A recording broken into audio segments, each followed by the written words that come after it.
Los derechos humanos protegen a quienes son agredidos por los poderes del Estado. En la Edad Media era absurdo plantearlos. No había derechos para los hombres. La figura del Cristo torturado justificó la tortura de Torquemada. Todo régimen autoritario reprime desde un absoluto.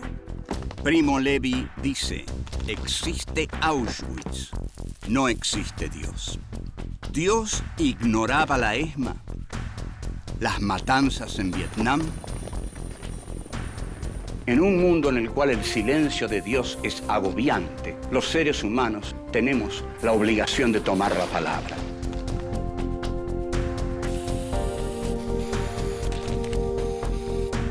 Filosofía aquí y ahora 5. Filosofía y derechos humanos. Encuentro 6. Pensar Auschwitz. 1. Lo humano y lo inhumano. 2. Joseph K. fue detenido una mañana. 3. Después de Auschwitz. 4. El piloto de Hiroshima. 1. Lo humano y lo inhumano. Se puede pensar Auschwitz. Este es el tema candente y realmente muy importante en el pensamiento del siglo XX y del pensamiento de los derechos humanos. Se puede pensar Auschwitz. La pregunta ya implica que si se puede pensar Auschwitz, pregunta alguien, la pregunta implica que sobre las dificultades de pensar Auschwitz. ¿Es posible pensar Auschwitz?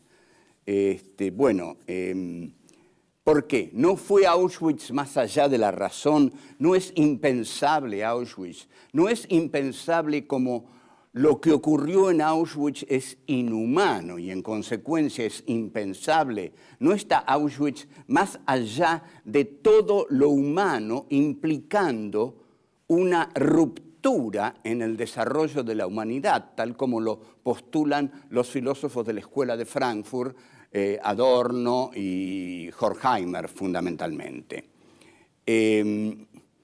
Auschwitz vendría para esta clase de filósofos, que son los filósofos de la Escuela de Frankfurt, vendría a formar parte de un primer desarrollo de la humanidad que se quiebra en Auschwitz. Entonces, las categorías con que hasta Auschwitz hemos juzgado lo que el hombre ha hecho sobre la tierra son insuficientes. Auschwitz no es un hecho inhumano. Atención, Auschwitz no es un hecho inhumano. Es un hecho humano porque fue hecho por hombres. Al ser hecho por hombres, Auschwitz no es un hecho irracional. No. Esas son categorías que el periodismo en general ha tratado y ciertas novelas livianas que tratan de exculpar a los hombres de los horrores que cometen. Entonces, una de las grandes exculpaciones sería, Alemania fue dominada por un loco. Aquí tienen ustedes la que funcionó durante más tiempo, la que justificó la Guerra Fría, la que le justificó a los norteamericanos tomar a nacionalsocialistas en sus empresas. Ninguno de ustedes tiene la culpa, señores. Cayeron en manos de un loco, ¿qué le van a hacer? Un loco y su pandilla se adueñó de Alemania, y esta fue una tragedia que este pobre pueblo tan culto, el pueblo de Goethe, el pueblo de Schiller, el pueblo de Beethoven, de Brahms,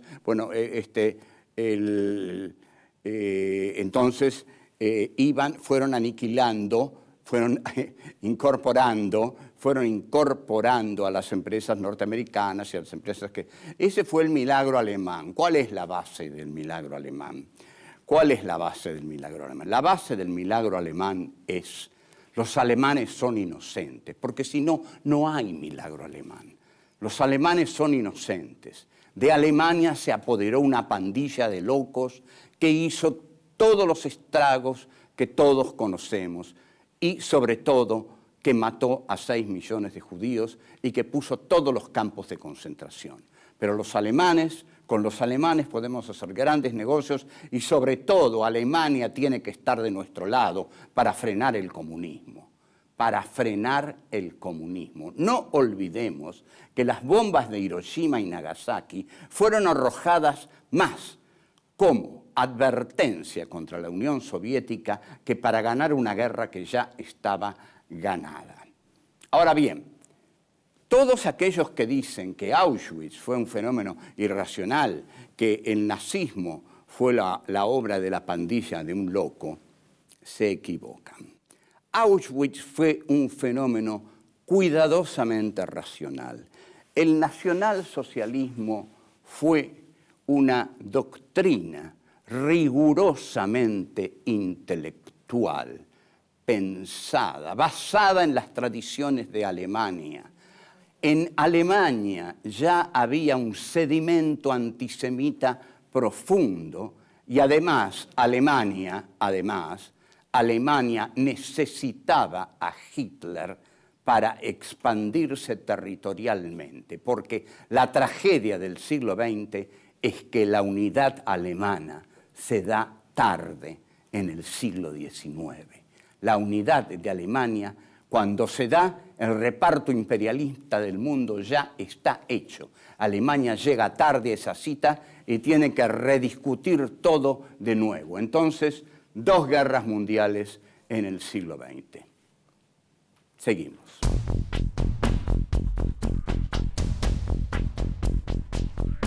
Dos. Joseph K. fue detenido una mañana. El primero de los intelectuales que analizó Auschwitz no conoció Auschwitz ni estuvo en Auschwitz. Se trata de Franz Kafka. Franz Kafka es un novelista que tuvo una capacidad escalofriante de prever los horrores que esperaban a Europa. En sus novelas, lo que nosotros descubrimos es la presencia de un mundo opresor, sofocante, que es incomprensible. Este mundo no es comprensible para quienes lo habitan. Por eso, todo lo incomprensible se hace temeroso, terrorífico. Cuando durante la Junta Militar Argentina echaban a la gente del trabajo y les ponían sellos de inocente o bueno, puede ir, normal, yo qué sé, pero a los buenos no recuerdo, no sé qué sellos les ponían a los buenos, les pondrían bueno. Pero había algunos a los que les ponían un sello que decía potencialmente subversivo. Ustedes imaginen a este pobre tipo que se va a su casa, echado de su laburo, mirando un papel que dice potencialmente subversivo. Y dice, ¿y esto qué quiere decir? ¿Que soy, que no soy, que me voy de mi casa esta noche, que me quedo, que me van a matar? Ese es el mundo de Kafka, peligroso, incomprensible, sombrío. Es decir, los personajes transgreden constantemente códigos que no conocen, porque el Estado kafkiano tiene códigos, se estructura en base a códigos, pero el terror es que esos códigos son secretos. Joseph K. fue detenido una mañana sin saber por qué. Así empieza el proceso. El proceso tiene ese sencillo y escalofriante comienzo. Joseph K. fue detenido una mañana sin conocer las razones de tal procedimiento. Ahora, lo que en Kafka cada vez se desarrolla más es que hay una la racionalidad del terror está aplicada por una dominación burocrática. Hay una burocracia que aplica el terror. Es decir, son burócratas del terror. Quienes van a buscar a Joseph K. le dicen que en realidad ellos no saben si él es culpable o de qué es culpable.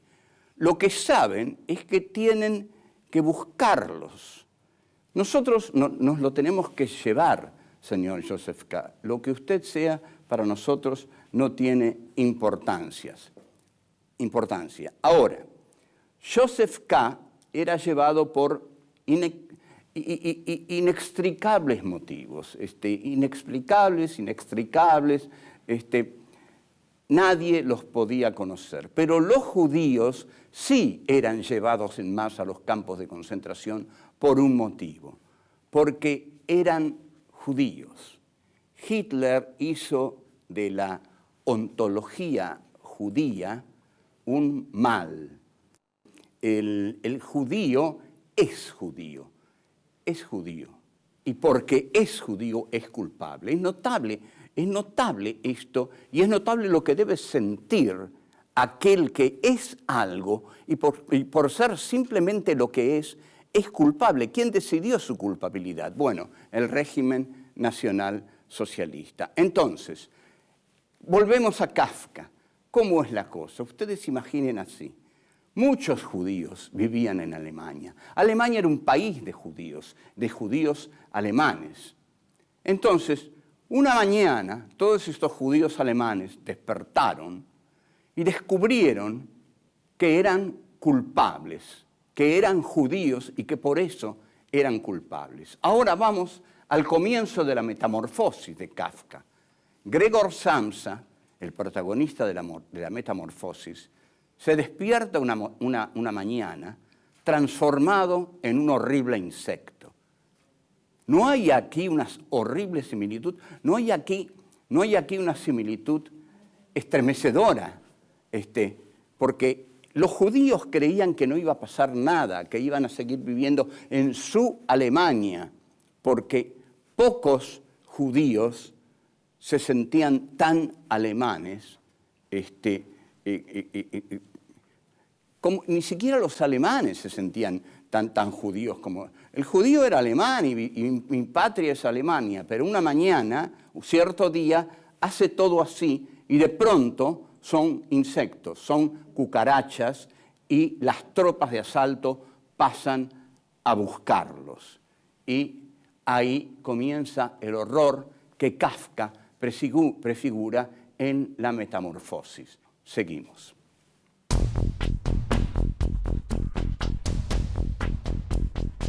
Tres después de Auschwitz. Vayamos ahora a lo que se pensó después de Auschwitz. Una de las frases más desalentadoras, una de las frases que hieren más, es la que pronunció Hans Jonas, discípulo de Heidegger, quien luego de Auschwitz dijo, después de ese suceso, se puede afirmar que pensar en una divinidad totalmente buena es algo incomprensible. Está claro, lo oyeron bien, lo dijo Hans Jonas, discípulo de Heidegger en Alemania, con Auschwitz ahí a la mano. Karl Levitt, también discípulo de Heidegger, dijo, después de Auschwitz es imposible pensar un Dios que no tenga en sí el mal. Entonces, también nos damos cuenta de algo. El gran juzgado en Auschwitz es Dios. Es el gran juicio a Dios el que Auschwitz plantea. Adorno larga su famoso dictum que dice, después de Auschwitz es imposible escribir poesía. Ese dictum se ha ido diluyendo con los años porque nadie entiende muy bien la practicidad de eso que se quiere decir. Realmente es un dictum, no pierdan mucho en pensarlo porque supongo que quiere decir que hasta la belleza ha quedado herida después de Auschwitz. Walter Benjamin tiene un texto esotérico, difícil, complejo, breve, al menos breve, en el que habla del ángel de la historia y dice que el ángel de la historia ha mirado hacia atrás, ha mirado hacia el pasado y lejos de ver una historia racional, unidimensional, dialéctica, inteligible, comprensible, lo que ha visto es un paisaje de ruinas. Entonces, Benjamin dice, yo concibo la historia como catástrofe. Y en efecto, concibe la historia como catástrofe. La otra gran figura que ha pensado Auschwitz es un gran poeta que se llama Paul Celan. Paul Celan estuvo, sí, en Auschwitz.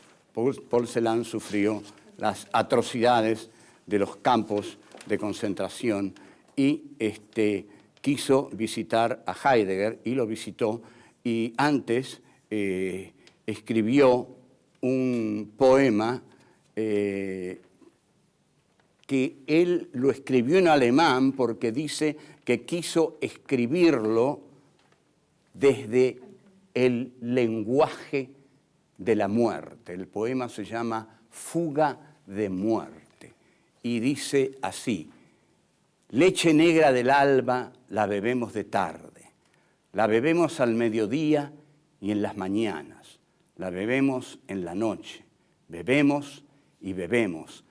Cavamos una tumba en los aires donde no es estrecho. Un hombre vive en la casa y juega con las serpientes que escribe a Alemania cuando oscurece tus dorados cabellos, Margarita.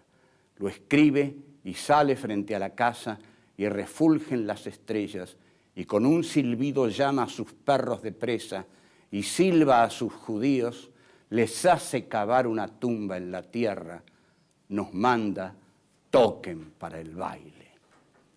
El poema no es un dechado de transparencia, pero en alemán y escrito en Alemania y dirigido a los alemanes, fue terriblemente doloroso para la culpa alemana. Además, ustedes imaginen la culpa alemana que es permanente, porque Alemania solo puede salir de esto a raíz de una gran negación, porque no hay en Alemania, digamos, nada que diga, hubo otra Alemania, luchamos contra el nazismo.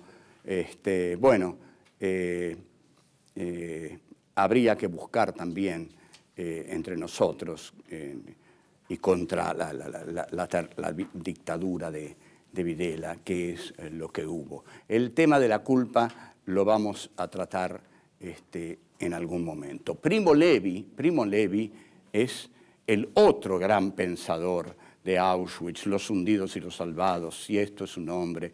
Primo Levi es una de las más conmovedoras figuras que han pensado Auschwitz. Y ahora, pero voy a decir algo de él en el próximo bloque. Volvemos.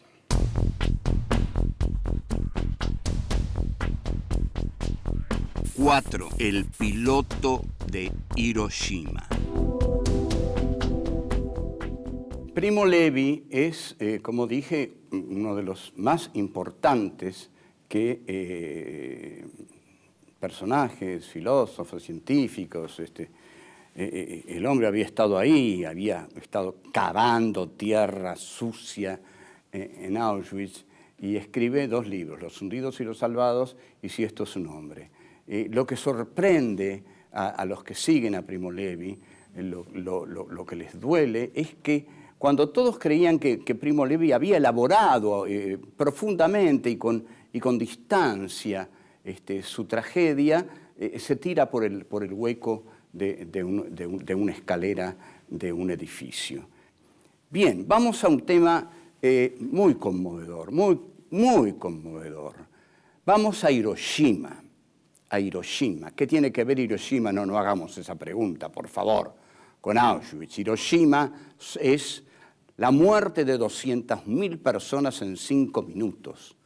Es un hecho sin calificación. Yo no voy a dar calificativos a estos hechos porque no lo tienen. 200.000 personas mueren en 5 minutos. Hay 2 pilotos de Hiroshima. Uno se llama Claude Eatherly, el otro Tibbets. Tibbets es el héroe que Norteamérica necesita. Recibe todo lo que quiere, lo pasean como un héroe, porque Tibbets dice, estoy orgulloso de lo que hice, dice el coronel Tibbets. Yo no tengo remordimientos, me ordenaron tirar una bomba en ese lugar y en ese lugar la tiré. Yo soy inocente, se combate para vencer y para vencer por todos los medios que se puedan. En cambio, Claude Eatherly vuelve destrozado. Entonces lo tiran en un loquero porque ni siquiera se lo puede mostrar. ¿Cómo el gran Estado americano va a mostrar a ese despojo humano como el resultado de Hiroshima?